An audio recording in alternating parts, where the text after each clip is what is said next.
Yeah, turn the volume off. Hi, and welcome to the Unknown Secrets of Internet Marketing. I missed something.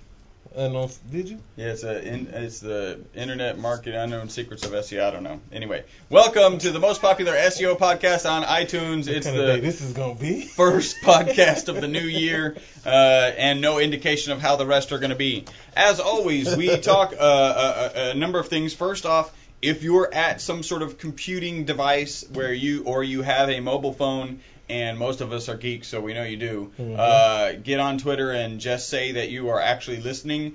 Just say, you're listening to hashtag SEO Podcast 132. Yep. Tag us, that's at E-Webstyle, so we'll know you did it. We'll retweet you, give you some link love, and all that there. So do that for us. And if you want to be particularly annoying, do that at 2 a.m., because that does get forwarded to my cell phone, and I get a, whatever You still noise. got those activated? Yeah, yes. I turned those off. Maybe I should. Remember, we are your friendly local neighborhood top position snatchers, Yes. where our mantra is, Don't be a douche. don't be a douche. As always, we have a tip from last podcast, and because this is the new year, as always, is not this time. No tip. Go back and listen. Go back and listen to our previous two podcasts. As always, no tip, right? He didn't really mean that. They were the 2011 SEO year in review. Yeah. I think it was fast. It was rapid fire. And listen to those. I grabbed a little bit of tech news because we got a lot to go through here. Sponsored by WordPress. WordPress, right there on the back of his Android phone. Speaking of Android, what a great segue. It's predicted that Android could actually grab 50% of the smartphone market this year. I saw that. There's a new Powerline adapter. I've never used these. I just thought it was cool, worth mentioning. They're the one that's plugged. They use your power lines in your house to get internet from one location to the other. So you have one in one spot where you've got your cable modem or whatever, and then one in another spot where you got a PC. And it actually power, like into the power. Yeah. So it filters, of course, out the dangerous power that might cause your PC to explode, I hope, and then allows that internet traffic to go through that there's a TCP/IP traffic to go through it. It's kind of cool. Anyway, they're now smaller. Apparently, they used to be really big, and now they're a lot smaller. And Toshiba is bringing out what they call the thinnest and lightest tablet. No name, nobody knows anything about that. Except Toshiba and maybe that news source. All right, so we got Scott Bonner, who is a longtime listener, good time friend. I like that, good time friend. Good time friend. He actually has included our links in two sites. One of them is movingbusiness.net. And if you go to movingbusiness.net/resources, you'll see a link to us. That's really cool. We appreciate that, Scott. And the other one is training.movepoint.com/moving-company-resources. So basically, he's including what his company does is they sell software to moving companies, and I think that you can literally run your entire moving company on their software platform, including leads coming in from the website, sending out quotes, coordinating crew. I mean, it's the whole kit and caboodle package for moving companies. And he's included us. In fact, has given us a referral for some clients before. Thank you, Scott. And is now a client. Thank you, Scott. And has included us on references. Thank you, Scott. Appreciate it. All right, next, there's a cartoon on our Facebook page. You got to go check it. Nah, you don't have to go check it. You should. Because it's so good, I gotta read it. I gotta read it on air. Oh, how the Bart Simpson joke. Yeah, you know how Bart Simpson writes on every episode at the beginning a different sentence. This one is, I will use Google before asking dumb questions. Yeah, do that. Google it. Yeah, just don't ask dumb questions. Somewhat of a pet peeve of mine. Here we go. Dumb questions get dumb answers. Well, so I have this. The only dumb question is the question that you already have the answer to, right? And so I get those from time to time where, the person who asked me actually knows the answer, and I kind of probe a little bit, and they realize they know the answer, and that's a little frustrating. I hope and expect of myself, which is why it's my pet peeve, because sometimes I don't do it, that, I think about things before I ask dumb questions. There you go. Or Google it. In fact, some of my advice now to good friends, instead of actually fixing problems for them, is here's the Google phrase I recommend you use. Because we may be a little bit better at searching, right? Other people might be flailing in the dark, and we can be kind of laser targeted. Reviews. We got a ton of reviews over the holidays. Let's get it. Reviews make me happy. Hey, speaking of the holidays, you had some pretty exciting stuff happen over the holidays. You had an album release over the holidays. Yeah, dropped the project. Appreciate that. Yeah, absolutely. 3.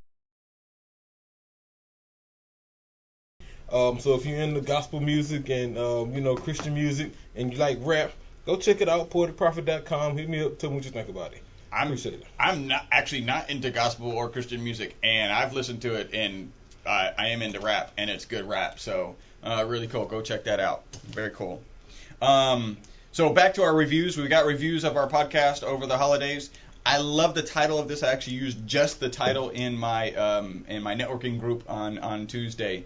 Splendiferous. Splendiferous. Yeah. Okay, so that's splendid, different, and marvelous, maybe? There you go. I like it. I like it. Yep. Okay. Yeah, I was thinking Splenda, which I put in my coffee. I think Splendid is probably a little better and more accurate. This is my favorite podcast. I enjoy their clever banter. They bring good news, updates, and they deliver terrific SEO tips. Here's a big punch in the face, and in parentheses, that's a good thing, right? Yes, Tim. Punch in the face is great. Boom. Only if it knocks you out. I bet, is that Tim Barr-Smith probably? Nope. Okay, not him. Well, shout out to Tim Barr-Smith. Hit us up on Twitter. That's TIMBARR Smith. So follow him. He's a podcast listener. Here's another one. Thanks. This is from Downtime Scuba. We actually did a review on a webinar on him. It says, many thanks. I knew nothing about SEO, but I did know nobody was finding my website. I found and began listening to these podcasts, and I have learned so much that I will be incorporating into my website design. Thank you so much, Downtime Scuba. What was Gary? Yeah. Thank you, Gary. Yeah, appreciate it, man. Thank you for submitting the webinar. Hopefully we, told you something that worked for you. And, if you need help, man, reach out to us. By the way, Gary needs help with his downtimescuba.com. It's kind of a hobby/business, which his wife may be shutting down if he doesn't generate some more income, revenue. Yeah. So go check out Downtime Scuba. That's in the Dallas-Fort Worth area. Here's another one. Title, Really Enjoy the Show by Dusty7969. I look forward to the show each week. Very informative. I miss it when it isn't on. Sorry about that. Yeah. Sometimes schedules prohibit us from being able to bring you this infotainment. But thank you for tuning in, Dusty. Oh, excuse me. Splendiferous infotainment. But appreciate you tuning in, man. Punch in the face. And hit us up, man. Hit us up on Twitter at E-Webstyle. Send me a link to your sites or whatever you're working on. I'd like to check it out. Absolutely. And the final one for today, title, Great Info by CEO Roxy. We could probably Google that and figure out who that is. Roxy is a person of few words and one exclamation mark. Thanks. It's all right. She gave us 5 stars. Yeah, 5 stars on all of those. So, woohoo! Punch in the face to everybody who's given us a review. Please, if you get any valuable information from this, go on to iTunes, create an account, submit a review, let us know. 3 steps, 3 minutes. Let me shout out to some Twitter followers. I did. Tim Barr-Smith. Shout out. Punch in the face to K Simmons 21. Appreciate you following, man, and tuning in. Hopefully you tuning in right now. And Inheritance_ADE told us Happy New Year. Happy New Year. Happy New Year to everyone out there, too. Have we decided what the opposite of a punch in the face is for us? Like a kick in the shins. Kick in the shins. Yeah. Oh! I've got a little bit of news before we jump into a ton of content here. I've got a little bit. I went to Search Engine Land, and they talked about some changes that Google has made recently. They've done some image search improvements. They're improving quality signals, spam detection. I thought that was all thrilling. We don't do much with images. They did like 30. It was 30 algorithm changes in December. Yep. Yeah. And some of them were image related. They're it's funny because in the article they talk about getting better at figuring out the byline date. So when was the actual article submitted, if it were a blog post or whatever, and then proceeds to highlight 2 specific areas where it's caught a current date for a post that's a number of years older. Well, what I do like though about in regards to the image updates is that they are proactively trying to display higher res, better images first. Interesting, yeah. And so I tend to do a lot of image searches, working on different stuff, and you hate finding a nice image and low quality. Low quality. Yeah, like, exactly. What is that? Yeah, so appreciate it. Can't make that any bigger. And then other Google changes. The Google says it's doing a better job of determining where web documents are from, so that country restricted search results are more accurate. I don't know if he means country restricted or just country focused. It may be country restricted because, as we know, there are some countries on the planet that restrict stuff. Google says it's improved what it calls soft 404 detection, which is when website servers are configured to send the wrong response code to Google Spider. I don't even know why they would be configured to do that. And there are 2 changes mentioned in the topic of related queries, including one that makes the algorithm more conservative and less likely to introduce results without query words. How do you get a result without a query word? Don't you get we're probably related searches. Interesting. So Wow. you search for something and then you change your search query, but it's still related to the previous search query. Then they'll show you similar results, although you omitted that particular key phrase. And that was by Matt McGee, again, over at Search Engine Land. Go check that out. They also did an interesting article, their second article of the day.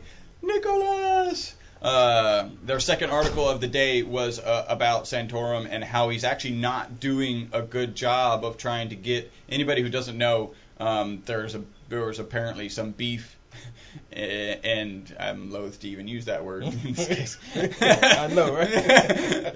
There was some beef between Rick Santorum and somebody. Apparently, Rick is like laserly focused anti-gay, and so some gay activist has actually.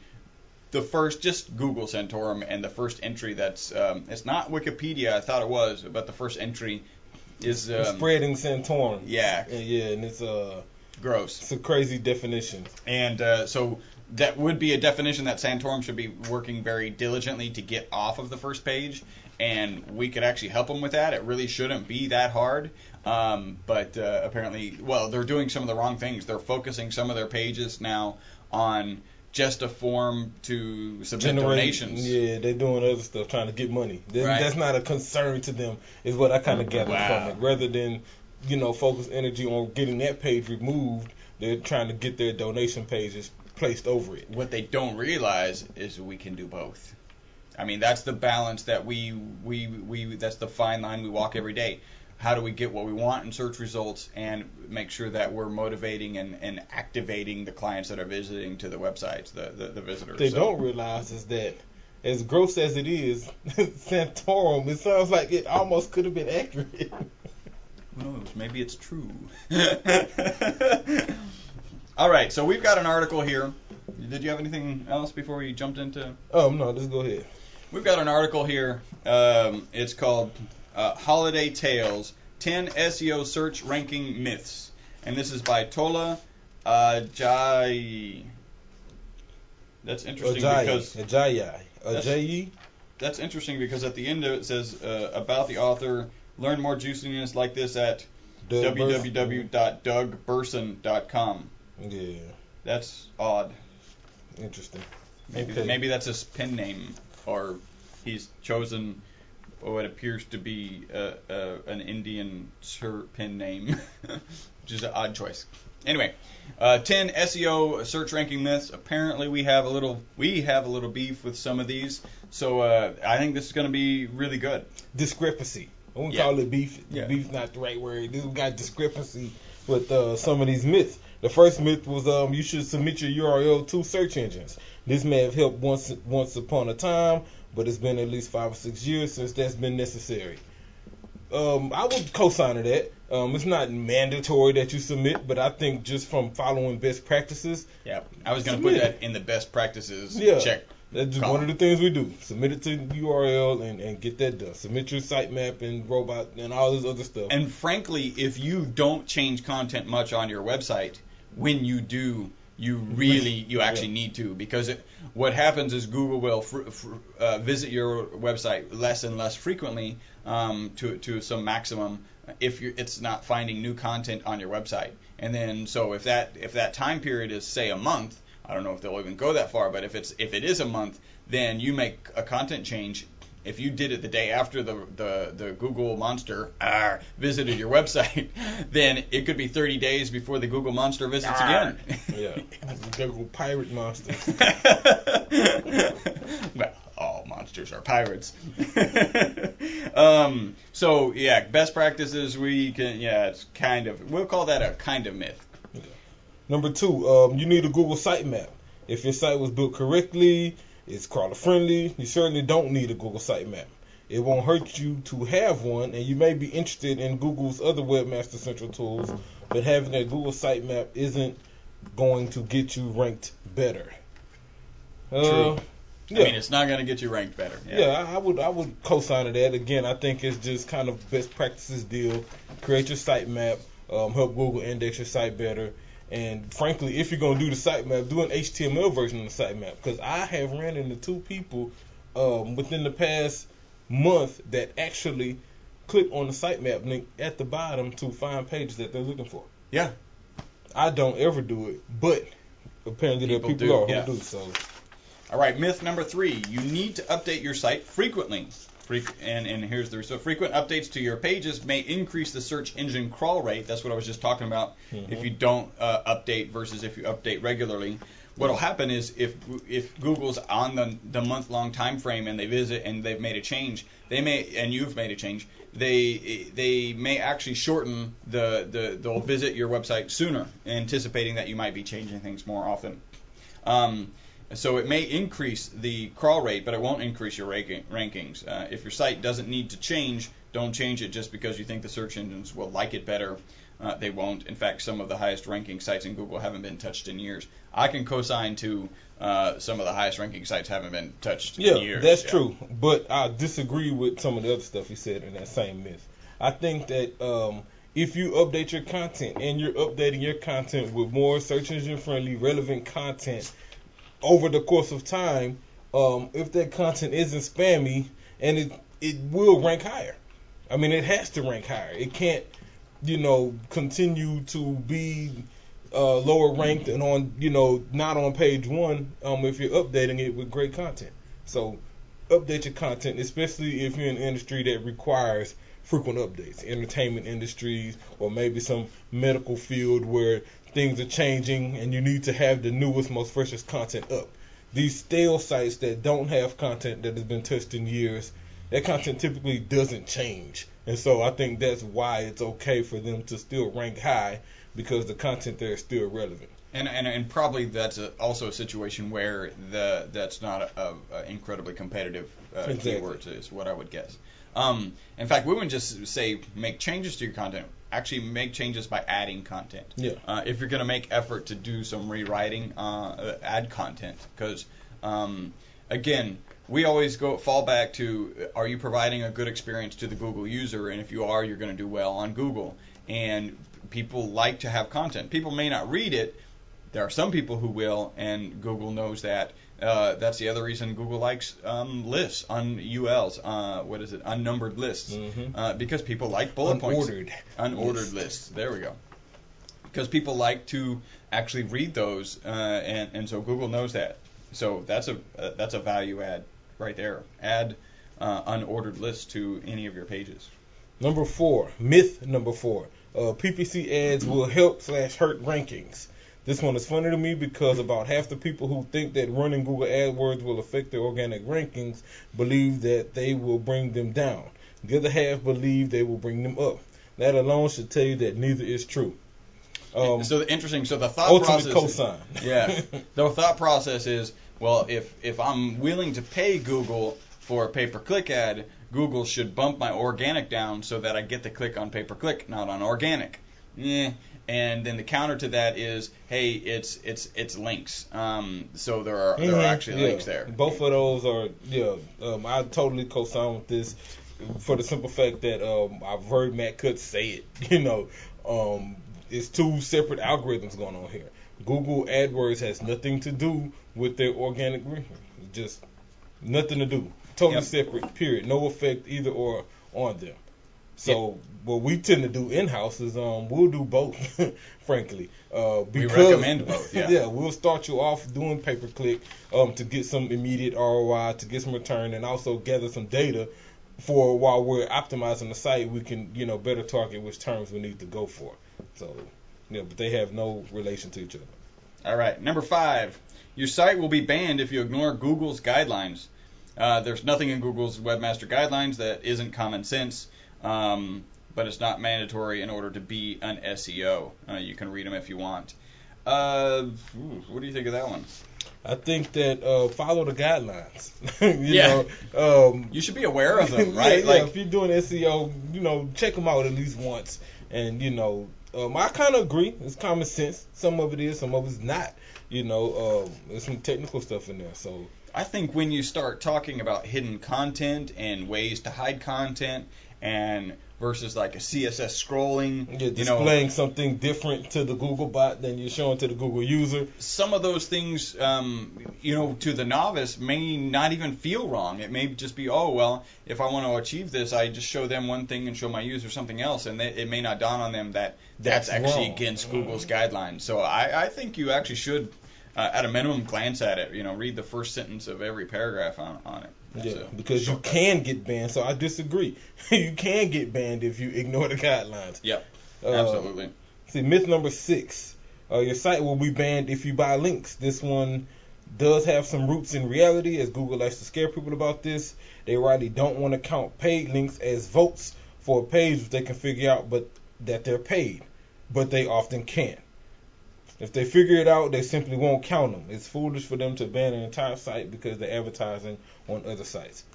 I think, I'll tell you what, my first impression here is he's missing the point on why Google can't really give much weight to it. Yeah. Because if I have a competitor, I could go out and buy a bunch of ads for their website, and then Google would ban them. Mm-hmm. Anytime you're in a situation where somebody else could negatively impact your website, Google has to ignore that. It can't take any. It can't place any value on that. So what they can do is ignore those links and not count them, but they can't penalize your website. They can't ban your website because, again, I could go buy.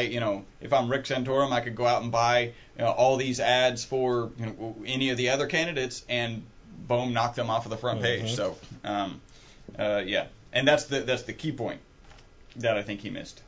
And then I think, he was also talking about, I think he's getting into like link farms and things like that, which is just a practice you really shouldn't get into. But, some paid links are okay. Here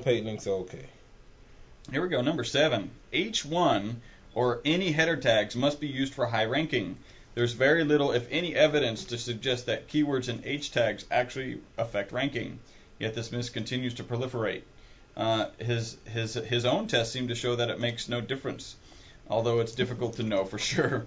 How is it, if you've done tests, how is it difficult to know? I don't use H tags if it works with your design. How do you have an H tag that doesn't work with your design? You actually control it with CSS. I would have to disagree with this one. I totally disagree. Yeah. I think headers have tremendous value in SEO.